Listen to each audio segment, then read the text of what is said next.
જો તમે આ જોઈને વિચારતા હોય કે આ બટેટાવડા છે તો તમે ભૂલ કરો. આ બટેટાવડા નથી, એકદમ ટેસ્ટી એવા નવા જ ગોટા છે.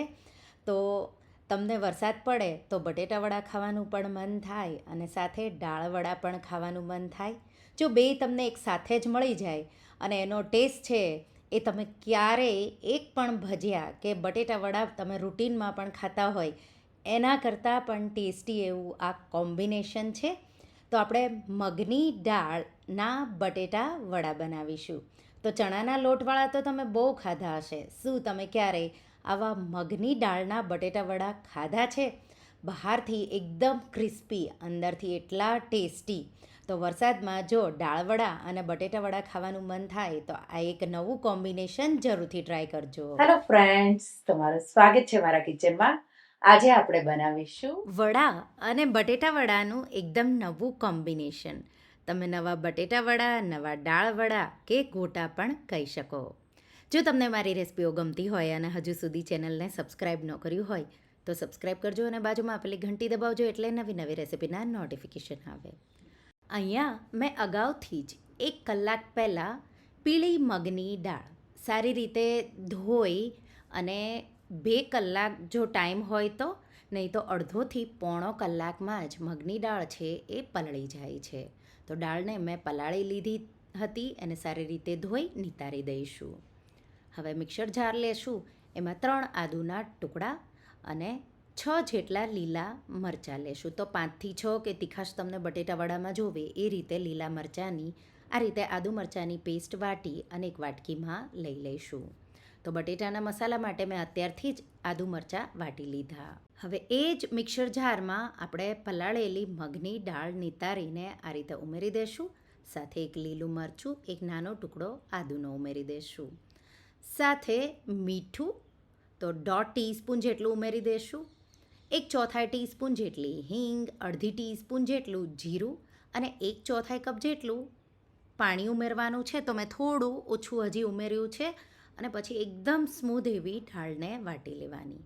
તો એકથી તમારે ઉપર મિનિટ જેવું તમે વાટશો એટલે સ્મૂધ એવી આ રીતે તમારે મગની દાળની પેસ્ટ રેડી થઈ જશે. એક ચપટી જેટલી મેં હળદર ઉમેરી છે અને એકદમ સારી રીતે એને હવે ફેટવાનું છે. અને બેટર એકદમ સ્મૂથ દળાવવું ખૂબ જ જરૂરી છે, નહીં તો જ્યારે આપણે એનું કોટિંગ કરીએ ત્યારે તમને થોડો પ્રોબ્લેમ આવશે. થોડું અમથું મેં મિક્સર જારમાં પાણી ઉમેરી દીધું અને હવે બેટરને આપણે એક જ દિશામાં 3 મિનિટ જેવું ફેટી લઈશું. એટલે હલકું એવું બેટર થઈ જશે અને એકદમ બહારનું લેયર છે કોઈ ઈનો કે સોડા પણ વાપર્યા વગર જાળીદાર અને સોફ્ટ એવું રેડી થશે. એને ઢાંકી સાઈડમાં 5 મિનિટ જેવું મૂકીશું. ત્યાં સુધીમાં આપણે એક બોલમાં બાફેલા બટેટા 4થી 5 બાફેલા બટેટા આ રીતે તમારે મેશ કરી લેવાના છે. તો આ રીતે બધા જ બટેટા મેં મેશ કરી રેડી કરી લીધા. લગભગ 400 ગ્રામ જેટલા બટેટા છે. એમાં વાટેલી આદુ મરચાંની પેસ્ટ કે તીખાશ તમને જોવે એ રીતે મેં 1 ટેબલ સ્પૂન જેટલી લીધી છે. 1/4 કપ જેટલા લીલા ધાણા, 10 જેટલા કિશમિશ, 5 જેટલા કાજુના ટુકડા, સાથે મીઠું તો 1/2 ટીસ્પૂન જેટલું, 1 ટીસ્પૂન ગરમ મસાલો અને 1/2થી 2 ટેબલ સ્પૂન જેટલી ખાંડ અને એક મોટા લીંબુનો રસ નીચોવી દઈશું. તો અહીંયા બટેટા છે એકવાર બફાઈ જાય પછી ઠંડા કરી લેવાના, પછી એમાં મસાલો કરવાનો. હવે અહીંયા 2 ટીસ્પૂન જેટલું એકદમ તેલ મેં ગરમ કર્યું છે. એમાં 1 ટીસ્પૂન જેટલી રાઈ ઉમેરીશું. રાઈ ફૂટવા લાગે એટલે એમાં 1/2 ટીસ્પૂન જેટલું જીરું. આ રીતે રાઈ અને જીરું એકદમ સારી રીતે સતળાઈ જાય અને આ રીતે ફૂટી જાય એટલે 15થી 20 મીઠા લીમડાના પાન, 1/4 ટીસ્પૂન જેટલી હિંગ અને 1/2 ટીસ્પૂન જેટલી હળદર ઉમેરી ગરમ ગરમ વઘારને આ રીતે બટેટા વડાના મસાલા પર ઉમેરી દઈશું અને પછી બધું એકદમ એકસરખું મિક્સ કરીશું. એનાથી બટેટા વડાનો ટેસ્ટ બહુ સારો એવો આવશે. તો આ રીતે બધું મેં એકદમ સારી રીતે મેં મિક્સ કરી દીધું આ રીતે. અને હવે આ રીતે મિક્સ એકવાર થઈ જાય એટલે તમારે એમાંથી ગોળા વાળી લેવાના છે. તો બટેટા વડા તમે નાના મોટા જેવા બનાવવા હોય એ રીતે એના ગોળા વાળી રેડી કરી લેવાનું. તો હું આ રીતે થોડા મોટા મોટા જ ગોળા વાળી રહી છું.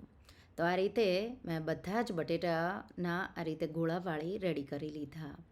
બેટરને પાછું એકવાર થોડું ફેટી લઈશું અને એમાં આ રીતે તમારે એક એક વડું લેતું જવાનું છે, બટેટાનું વડું, અને પછી આ રીતે એને કોટ કરવાનું છે.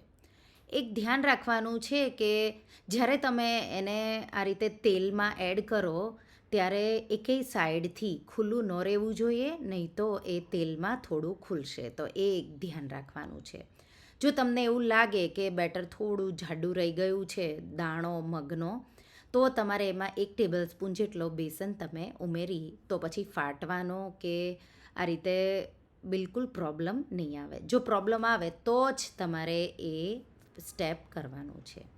અહીંયા મેં તેલ ગરમ કરી લીધું છે. તેલ એકવાર ગરમ થઈ જાય એટલે આપણે આ રીતે ગેસની ફ્લેમ મીડિયમ કરી અને જેટલા વડા આવે એટલી વારમાં આ રીતે એકવારમાં એડ કરી દેવાના.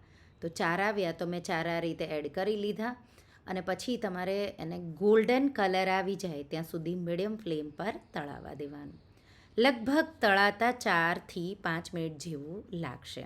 તો આ રીતે તમે જોઈ શકો છો ગોલ્ડન આવો કલર આવી ગયો એટલે આપણે એને કિચન પેપર પર કાઢી લઈશું. એ જ રીતે આપણે બીજા બધા વડા પણ તો આ રીતે તમે જોઈ શકો છો એકદમ પ્રોપર કોટ કરી હાથમાં પણ થોડું બેટર લેશો એટલે એકદમ પરફેક્ટ એવું એનું જે કોટિંગ લેયર છે એ આવશે. તો આ રીતે મેં ચણાનો લોટ બિલકુલ નથી ઉમેર્યો, પણ જો તમારે કોટિંગ ન આવે તો જ ઉમેરવાનો છે. આ રીતે પહેલાં તમારે બે સાઈડથી ફ્રાય કરી લેવાના કાચા પાકા અને પછી ગોલ્ડન કલર થાય ત્યાં સુધી એને તળાવવા દેવાના. અને લાગે કે એકબીજા સાથે ચીપકી જાય તો ચમચીના મદદથી તમે એને અલગ પણ કરી શકો. તો તૈયાર છે ક્રિસ્પી બહારથી એવા અને અંદરથી સોફ્ટ એવા બટેટા વડા. તો બટેટા વડા તો તમે બહુ ખાધા હશે, બહુ બનાવ્યા હશે, પણ આ મગની દાળના લેયરવાળા જો ક્યારે બટેટા વડા ન ટ્રાય કર્યા હોય તો એકવાર ટ્રાય કરજો. જેટલા બનાવશો એટલા ઓછા જ પડશે અને બધા તમને એમ જ કહેશે કે તમે આમાં એવું શું ઉમેર્યું છે એટલે આવો ટેસ્ટ આવશે. કોઈને ખબર નહીં પડે કે તમે બહારનું જે લેયર છે એ મગની દાળનું બનાવેલું છે. જો તમને વડાપાઉં ભાવતા હશે તો એના કરતાં પણ ટેસ્ટી એવા જે વડાપાઉંના બટેટાવાળા લસણવાળા હોય એના કરતાં પણ આ ટેસ્ટી એવા લાગે છે. તો એકવાર આ રેસીપી ટ્રાય કરજો અને મને કમેન્ટમાં કહેજો કે તમને આ નવા દાળવડા અને બટેટાવડાના કોમ્બિનેશનવાળા ગોટા કેવા લાગ્યા. તો તમને આ રેસીપી કેવી લાગી મને કમેન્ટમાં જરૂરથી જણાવજો. અને હા, જો તમને આ રેસીપી ગમી હોય તો વિડીયોને લાઈક કરજો, શેર કરજો અને મારા ચેનલને સબસ્ક્રાઈબ કરજો. અને આવી જ નવી રેસીપીઓ માટે તમે બેલ આઇકોન બટનને પ્રેસ કરજો.